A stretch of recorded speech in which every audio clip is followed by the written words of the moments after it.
오늘 말씀은 예루살렘 사도회의의 결정에 대한 부분입니다. 말하면 결론에 해당되는 부분이죠. 사도회의의 의장이었던 야고보는 두 가지 메시지로 요약합니다. 첫 번째는 구원은 행함에 의한 구원이 아니라 오직 예수 그리스도를 믿음으로 말미암아 구원받는다 라고 하는 핵심 메시지입니다. 우리는 행함으로 구원받는 것이 아니고 예수 그리스도를 믿음으로 말미암아 구원받는 줄로 믿습니다. 이게 핵심 메시지의 첫 번째예요. 두 번째 메시지는 예수 그리스도를 믿는 자로서 그러면 어떠한 삶을 살 것인가? 믿는 자로서의 바른 삶, 이것을 요약적으로 말씀하는 거예요. 신앙은 두 개의 큰 기둥이 있다라고 여겨집니다. 하나는 믿음이요, 또 하나는 삶입니다. 믿음과 삶, 이 두 가지는 신앙의 아주 기본이 되고 중심이 되는 기둥이에요. 오늘 예수 그리스도를 믿었습니까? 그러면 믿는 자로서 어떻게 살아야 될까요? 유대인들은 유대인의 문화가 있어요. 뿐만 아니라 이방인들도 이방인의 문화가 있죠. 유대인으로서의 유대 문화와 이방인으로서의 이방인 문화, 그것은 그 자체로 소중합니다. 사람들이 살아가는 방식인 것이죠. 오늘 우리 각자 한 사람 한 사람도 다 개인의 문화가 있어요. 내가 삶을 살아가는 방식이 있다 이 말이에요.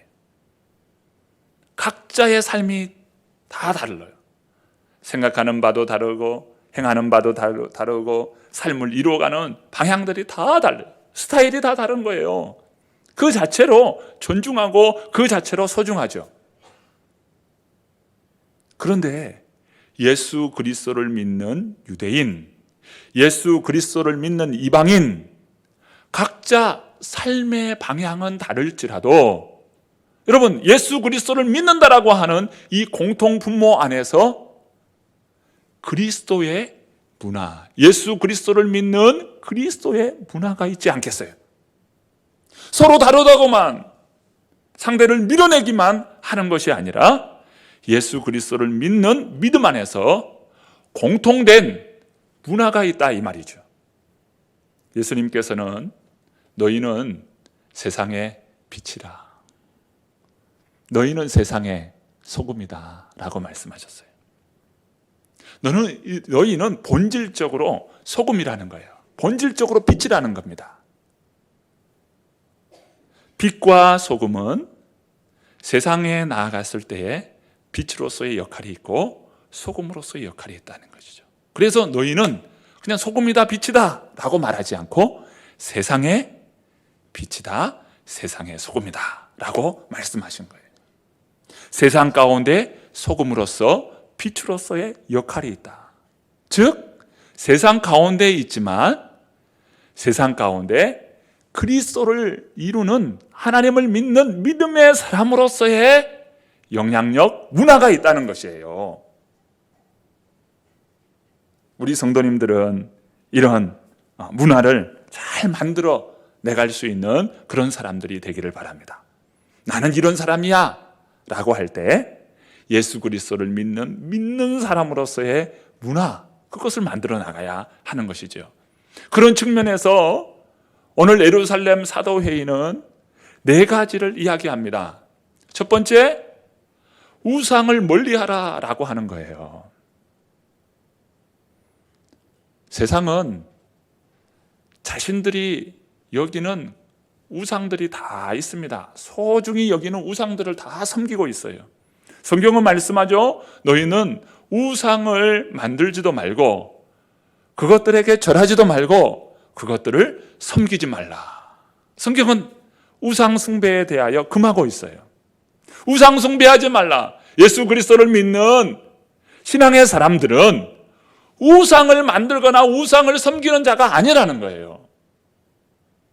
예수님을 믿기 전에는 뭐 우상을 섬기고 우상을 만들고 또 우상에게 절하고 하였을지라도 예수님을 믿고 난 이후에는 우상의 문화가 아니라 하나님을 믿는 믿음의 문화로 살아가야 한다라고 말씀하는 겁니다. 유대인이든 이방인이든 하나님을 믿고 예수 그리스도를 구주로 고백하는 신앙의 사람들은 문화를 만들어 가야 하는데, 그 문화는 우상 숭배를 멀리하는 문화, 즉 하나님을 믿는 믿음의 문화를 만들어 가야 한다라고 결정하는 거예요. 각자의 삶의 스타일이 각각 다를지라도 그리스도 안에서 우상을 멀리하는 그런 문화, 하나님을 믿는 바른 믿음의 문화를 세워갈 수 있기를 바랍니다. 이것이 예수 그리스도를 믿는 사람들의 삶이라는 거예요. 믿는 자로서 어떻게 살 것인가? 라고 할 때 하나님을 믿는 믿음의 문화로 살아간다라는 것입니다. 두 번째, 음행을 멀리하라 라고 했어요. 우상 숭배와 음행은 함께 따라가는 경향이 있어요. 고대에는 신전에 이 창기들이 있었습니다. 신전 창기라고 불렸죠. 그 신전 창기들은요, 이 종교라고 하는 이름으로 많은 사람들이 음행에 가담하게 하였어요. 특별히 구약의 바알 종교는 음행의 종교입니다. 그런 바알 종교들이 이 로마 안에 그대로 유입되고 그러한 모습들이 로마에 그대로 이어지는 것을 볼 수가 있어요. 우리가 로마서를 읽어보면 참 설교자로서 부끄러워서 말하기가 어려울 그런 음행의 부분을 이야기하고 있습니다. 지금 로마 안에 이런 음행이 자행되고 있다는 거예요.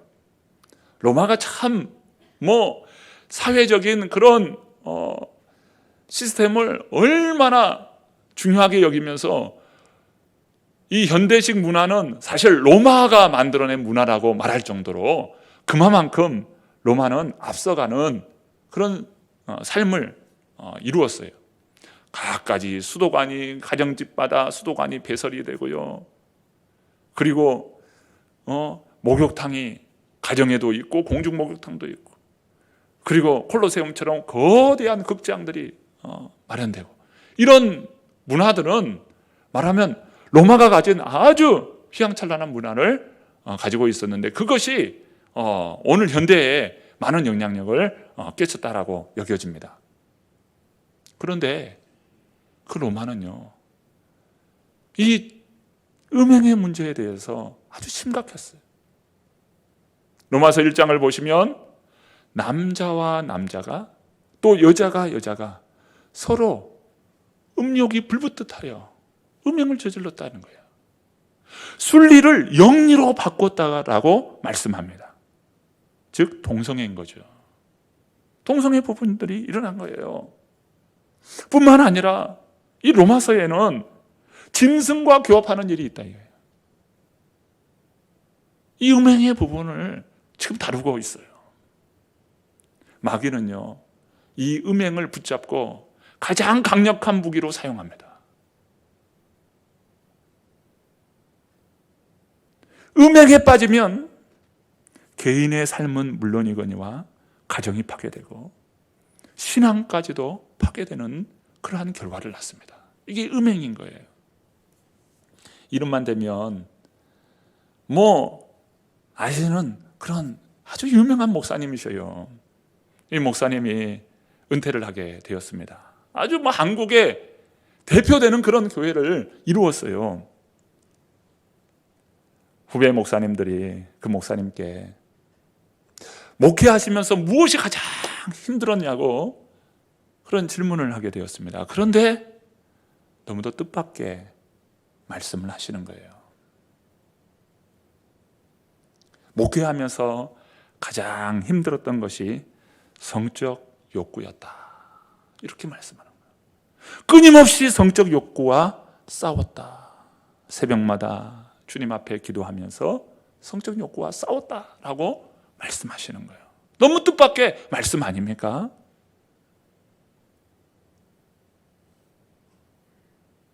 그러면서 은퇴했는데, 은퇴하고 이제 나이도 먹을 만큼 먹었고, 그래서 음행의 이런 성적 욕구의 부분은 이제 없어질 것이라 라고 여겼는데, 그래도 여전히 성적 욕구가 있다. 이런 말씀을 하는 거예요. 그러니 우리는 얼마나 영적으로 깨어 있어야 함을 정말 경각심을 가지고 우리가 우리의 자신을 돌아봐야 하지 않겠습니까? 사탄의 유혹의 통로를 우리는 잘 틀어막아야 돼. 그래서 악한 사탄이 우리를 침범하지 못하도록 철저히 우리가 영적으로 깨어 있어야 함을 믿습니다. 이게 그리스도의 문화는 우상 숭배를 배제하고 음행을 멀리하는 것, 이것이 되어야 한다는 거예요. 세 번째는 피와, 네 번째는 목매어 죽인 것을 이야기합니다. 목매어 죽인 것, 피는 같은 부류의 내용이라고 여겨져요. 목매어 죽이면 피가 몸 안에 고여있기 마련입니다.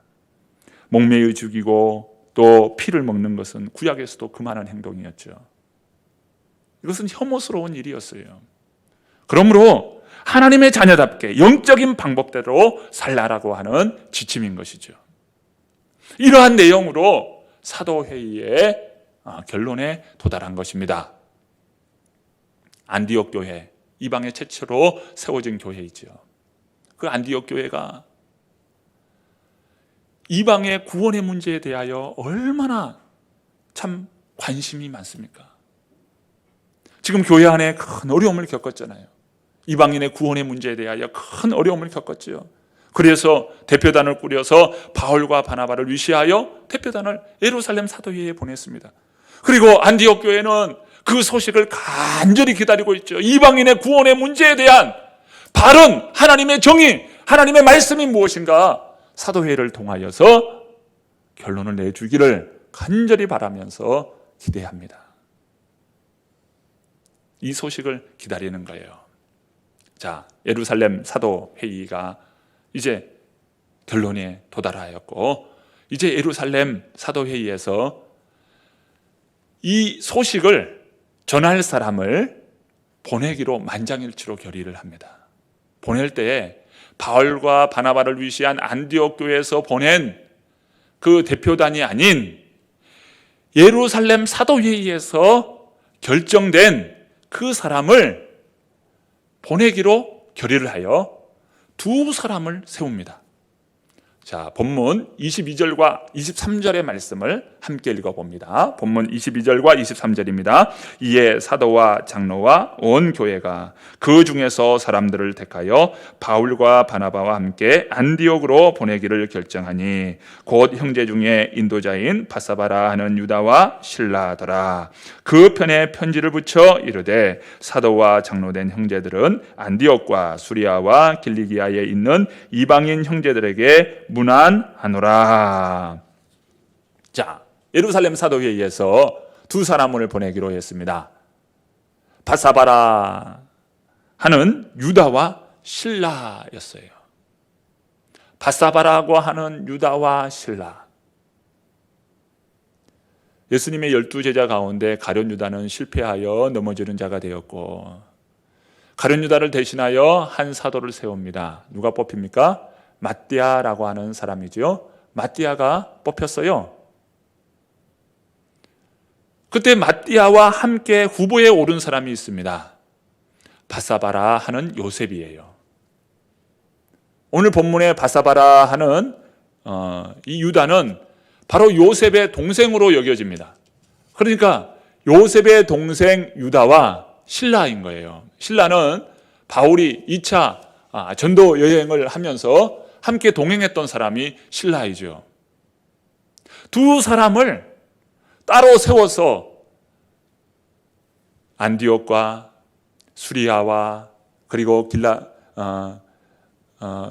길리기아 지방에 보내기로 결의를 한 거예요. 예루살렘 이 공의회는 두 지도자를 보내면서 그들의 손에 편지를 함께 보냅니다. 이곳에 있는 이방 신자들이 볼 수 있도록 편지를 함께 보내는 것이죠. 자, 본문 24절부터 26절의 말씀을 또 한번 보십시다. 24절부터 26절입니다. 들은즉 우리 가운데서 어떤 사람들이 우리의 지시도 없이 나가서 말로 너희를 괴롭게 하고 마음을 혼란하게 한다 하기로 사람을 택하여 우리 주 예수 그리스도의 이름을 위하여 생명을 아끼지 아니하는 자인 우리가 사랑하는 바나바와 바울과 함께 너희에게 보내기를 만장일치로 결정하였노라. 자, 지금 보면 편지를 보내잖아요. 편지의 내용은 무엇일까요? 이 편지의 내용을 보내면서 그 편지를 단순히 편지로만 보낸 것이 아니라 말로써 함께 선포하도록 했어요.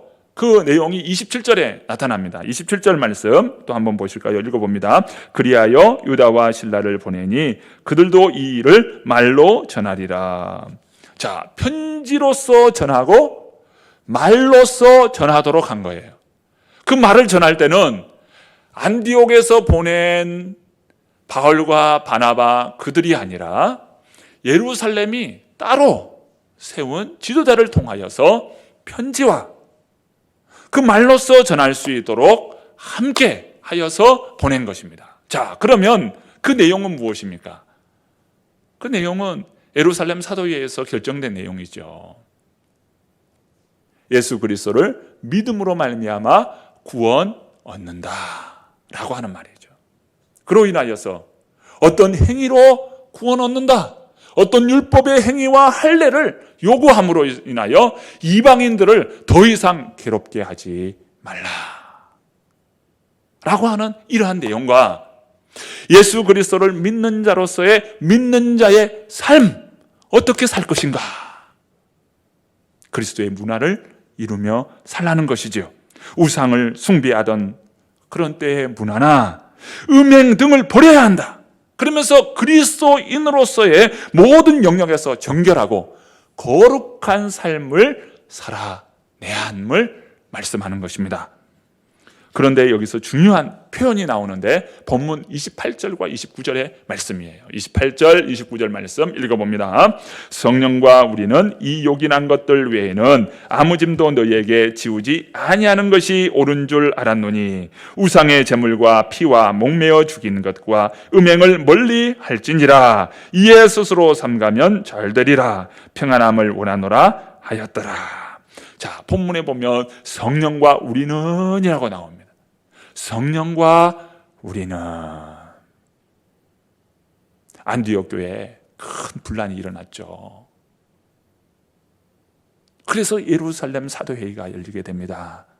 그런데 예루살렘 사도회의 안에서도 반론과 변론이 이어지면서 그곳 안에서 다양한 목소리들이 서로 참 토론을 하게 된 것입니다. 디베이트하게 된 것이죠. 논쟁을 한 거예요. 그런 가운데 베드로가 발언을 하고요, 바울과 바나바가 발언을 하고요. 그러면서 최종적으로 그 사도회의의 의장인 야고보가 발언을 합니다. 그러면서 예수 그리스도를 믿음으로만 구원을 받는다, 행위나 율법으로 구원받는 것이 아니다, 그러므로 할례나 율법의 행위를 강요하지 말라. 그러나 동시에 예수 믿는 사람, 크리스천으로서의 바른 생활, 바른 삶을 살라 라고 하는 이러한 결론을 만들어냅니다. 이끌어냅니다. 자, 여기에서요, 그러면 이러한 결론을 이끌어내는데 이 결론이 야고보 개인의 의견입니까?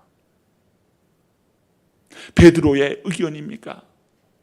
바울과 바나바의 의견입니까? 아니, 그것도 아니라 여기에서 만장일치로 이렇게 하기로 결의했다 할 때에 그 만장일치로 되어진 그러한 일이라 할지라도 그것이 거기에 모인 회중들이 낸 결론입니까? 여기에는 성령 하나님의 그 뜻에 순종함으로 내린 결론이라는 거예요. 성령과 우리는 이라고 하는 이 표현에 온 그 회의를 이끌어가는 그 회원들이 한 분 한 분들이 서로 논쟁도 하고 토론도 하고 그러면서 어떤 의견을 도출해낼 때 그 가운데 성령님께 순종함으로 내린 결론이라는 거예요. 각자 의견은 다를지라도 그 다른 것 가운데에 서로 마음을 같이하여 내린 결론에 도달할 때는 하나님의 뜻이 무엇인가? 우리 주의 성령에 의하여 순종함으로 내린 결론이라는 것이죠. 여러분, 최근에 여러분이 무엇인가 결정을 하였습니까? 그 결정이 내 개인의 의견이었습니까? 아니면 성령님께 참 순종함으로 성령에 의한 순종이었습니까? 결정이었습니까? 교회는 우리 성도님들의 크고 작은 손들이 보태지어서 교회를 이루어가죠. 어떤 새로운 일을 시작할 수도 있고 또 어떤 일을 그만둘 때도 있어요. 교회는 다양한 사역을 이루어가잖아요. 그럴 때 이 모든 것은 내 의견에 따른 일이었습니까? 아니면 주님의 뜻에 순종함으로 한 일이었습니까? 새로운 일을 시작할 때도 아니면 어떤 일을 그만둘 때도 내 의견에 앞서서 이 일을 하나님이 원하시는 건가? 주님의 뜻인가? 이것을 늘 우리 자신에게 되물어봐야 하는 것이죠. 교회만 그렇습니까? 여러분 가정은 그렇지 않습니까? 직장에서는 어떻습니까? 여러분, 오늘 우리의 삶은 나의 어떤 의견과 나의 중심적인 사고에서 성령님을 인정하고 나보다 나를 더 잘하시는 성령님, 나의 작은 신음에도 우리 주님은 아파하시고 말할 수 없는 탄식으로 나를 위하여 친히 간구하시는 성령 하나님이라고 로마서 8장에 말씀하잖아요. 우리는 매 순간 성령님을 인정해야 하는 것이죠. 사도들은 각자 자신의 입장과 변론을 하였지만 그 모든 결론의 결정에 이르러서는 성령 하나님의 뜻이 무엇인가? 그 뜻에 순종함으로 내렸다는 거예요. 어느 대학 이제 졸업식을 하는 그런 졸업식장에서 한 노 교수가 이 사회 단상에 서서 연설을 합니다. 연설을 하면서 마지막 그 말이 온 학생들의 마음을 숙연하게 했어요. 위험한 바다를 향해 배를 띄워 항해를 떠난다는 것을 자네들은 이제 이해하는가? 위험한 바다를 항해하는 배를 띄워 나아가는 자네들, 이제 그 말이 이제는 실감나는가? 학생들은 모두 숙연한 채 그 교수의 말을 들었습니다. 졸업식이 끝난 때 어느 한 학생이 그 노 교수에게 찾아갔어요. 찾아가서 이야기합니다. 위험한 바다를 항해하며 출발하는 것은 사실입니다. 그러나 교수님, 너무 걱정하지 마십시오. 그러면서 주머니에서 무언가를 꺼냅니다.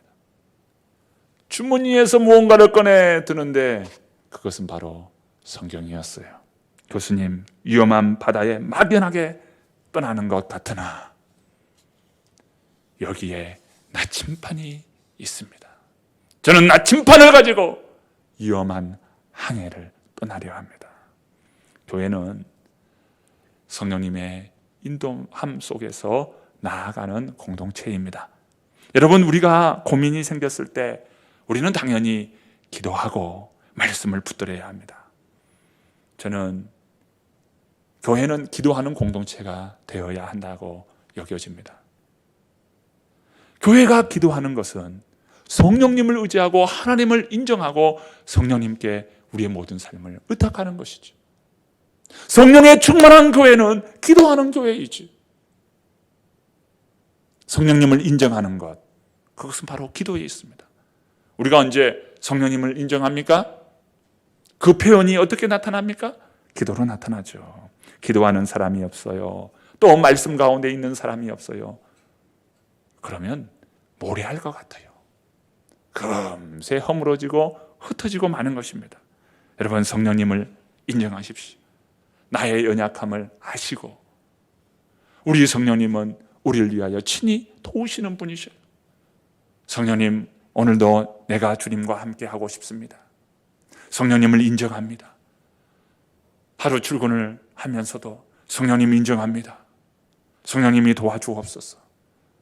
하루의 모든 일과를 주님 붙들어 주옵소서. 성령님 붙들어 주옵소서. 성령님을 늘 인정하면서 매사에 주님께 맡기며 믿음의 승리를 이루는 저와 여러분 되기를 바랍니다. 하나님께서 이 한 주간도 저희들 통해서 주의 나라를 이루고 주의 역사를 이루어 나가는 믿음의 세대로서 저희들을 불러주시고 세워주시는 줄로 믿습니다. 이 한 주간도 성령님을 인정하면서 믿음으로 승리하는 저와 여러분 되기를 간절히 축원합니다.